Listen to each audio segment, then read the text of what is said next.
səsin şiddəti birbaşa nəfəslə əlaqədardır. Düzdür, bunlar indi vəhdət təşkil edir, amma dinləyicimizin sualı konkret olaraq temp və hərflə bağlıdır.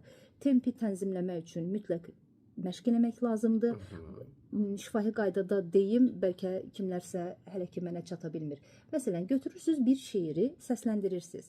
Sonra həmin şeiri qiraətçinin ifasında dinləyirsiniz.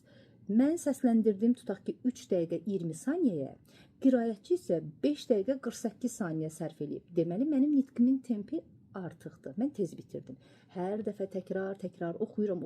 Axırda onun rəqəminin civarında dayanıram. Bax, bu orta tempo olur. Ümumiyyətlə, danışanda ən azından ailə üzvləri və ya əməkdaşları ilə bunu eləsinlər. Bütün diqqət qalsın nitqin tempində. Tutaq ki, həmişə deyir ki, zəhmət olmasa orada mənə bir stəkan çay gətir. Zəhmət olmasa orada mənə bir stəkan çay gətirə bilərsən. Hər sözdən sonra sanki stop play, belə işləsinlər. Bir müddətdən sonra vərdişə çevrilə bilir.